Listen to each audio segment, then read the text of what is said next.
Déanamid beganín play ar an ngearrscail an Cluiche Mór, agus ar nóí na tréithe a bhaineann leis na charachtar, na príomhcharachtar sa scéil seo.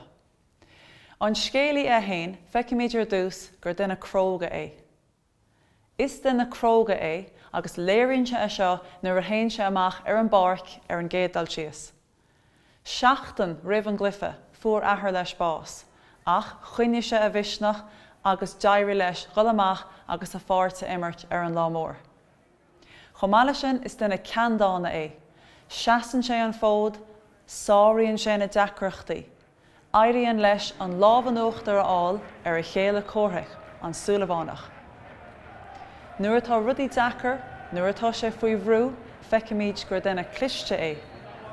Is duine cliste é mar smaoinann sé ar phlean. Chun teachtaidír ar na maslaí ar fádach leisann sé, smaoinann sé ar phlean cliste leis na pógéine. Agus bíonn sé cinnte go seasann sé suas. Is duine brónach é chomá. Feicimid an brón atá air agus é a smaoine ar a athair le linn an cluife. Ag tús na cluife, tar éis na socraide, bhí brón air a tháinig sé amach ar an barc. Dúsáid sé an brón sin chun é a spreaga le cluife iontacha imirt. Ar nóí le brón tag an uignas. Is duine uignach é, agus feicimid é sin ag deireadh an scéal bhí sé ag gcuireadh gomach athair in aice leis. Feicimid go raibh sé a breanú siar ar na hamantaí a bhí ag athair i láthair ag na cluichí. Ach, mar dúirt me bhí sé cróga, agus cé go raibh uignas air bhí áthas an damhnair gur éirí le an bua áil sa deireadh.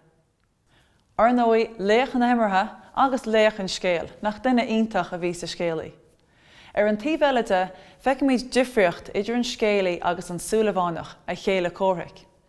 Ní féidir le chulagan a bheith cho iontach céanna agus is drochréithe a bhaineann leis an súlamhánach in áiríre.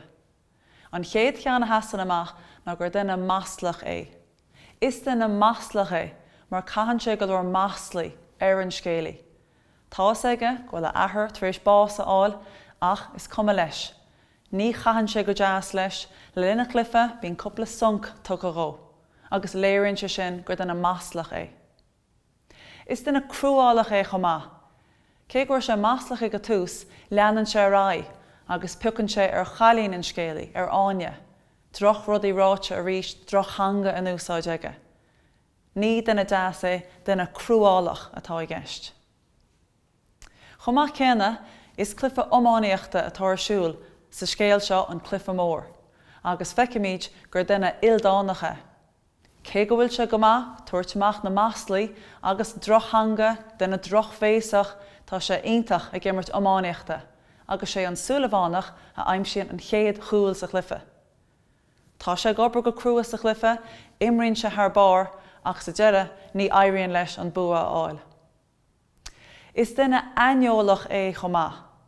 Uaireanta an chéile bhíonn le duine aineolach ná nach mbíonn eolas acha ar rudaí, ach bhí an tólas sin aige go raibh athair an scéalaí marmh, agus níor chuir sé sin isteach nó amach ar an iompar a bhí aige. Chomach céanna détárá go raibh seans go raibh sé homofóbach leis na pógéine a caithú ina ró, ní raibh sé sásta ar chorbe. Ní raibh sé deas fiúna ar thuig sé b'éidir an luach a bhainach le caidreamh idir áine agus an scéalaí, an tacaíocht a bhí áine a tuairt an scéalaí, an grá a bhí idir atrab. Níor ghlach sé.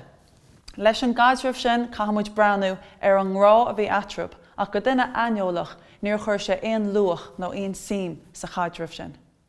Sa ghearrscéal an Cluiche Mór caitheamid súlanis ar na téimeí atá sa scéal seo.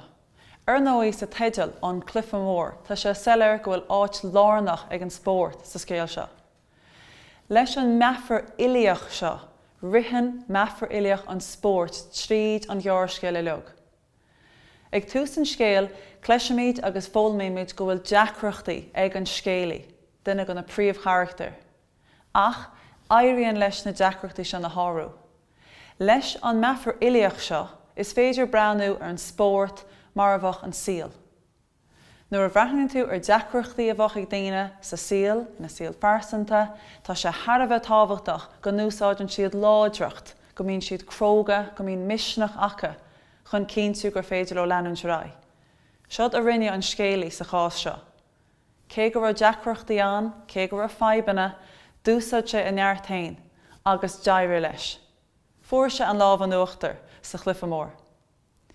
In san scéal chomá, léirítear go leor téimi difriúla, go leoracha mar a tharlainn sé a thosaíonn leis an litir sí, clán, cárdas agus caibhlint. Leis an gláán ar nóí, feicimid go raibh bás sa chláán sin. Thar bheith bránach agus uignach nach raibh sé cáilte ach seachtain roimh cluificánis i barc an crocaí. Ach, tháinig muid céir de rinne an scéalaí. Theas sé an fód, chuir sé ar an gheantaí agus ris sé amach ar an barc. Agus deimhrí leis an scór cinúnach a fháil. Becheart gomach an clán anmhródú las. Smaoine sé ar a chláán agus ar an barc, smaoine sé ar a athair. Le cárdas, bhí cárdas idir a hain agus a chalín cara áine, bhí cárdas idir na himróí eile, an lucht tacaíocht a bhí an. Ní dearfann gur an cárdas céanna le feiceáil idir a hain agus an súlamhánach, ach sin mar a bhíon le céile córaigh. Seasan tú taobh le daoine, seasan tú an aghaidh daoine, ach leis an cárdas is nasc iontach atá i gceist. Mar dear an seanachil is fear cárda ná ór. Ach, bhí bán óir aige ag deir an léich amach i barc an crocaí.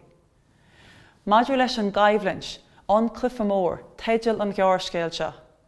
Nuair a bhreathnaíonn tú ar chaibhlint ar bith, an chaibhlint is géire ná cúlín amháin idir na foirne ag deire an cluiche. Cúlín amháin a scóráil an scéalaí a hain. Theas sé an fód, deimhrí leis an lámh an uachtar a fháil sa scéal seo. Leis na téimi seo ar fad, feicinn tú cuideacha mar a dúirt me a thosaíonn leis an litir sí, ach an spórt a gháil tríd mar bheafar ilíoch. Maidiú leis an ghearrscéil an Cluiche Mór le Ógie ó Céilleachair, tháinig muid go leor go na tréithe is eabhar agus na tréithe is measa a bhaineann le spórt, agus a bhaineann leis an síl ar nóí. Phléimid tréithe a bhaineann leis na charachtar chomá, agus tá súlam má tá sibse gimmert cluiche go gasa sibh le duine cosú leis an scéalaí, seachas casa le duine cosú leis an súlamhánach, duine maslach cruálach. Rud eile hasan amach ná le láidreachtaí atá ag daoine, sáiríonn siad deacrachtaí, agus sin mar tháinig muid de scéal sin, na tréithe sin a neartaí an daoine. Cén fá beidir a chur tosta sim sa spórt an chéad lá riamh nó cén fá thosaú a gimmert spórt. I mo chás hain ceapan go neartaíonn sé daoine, tarnaíonn sé pobal le chéile, agus rud eile bailach iontach le coinneáil aclaí. Baineann tú sár handamhas agus mátá an tá leat, fáin tú an deis beidir le gáil go fada le parc an crocaí agus tagann tú bhaile le bán óir i do fóca.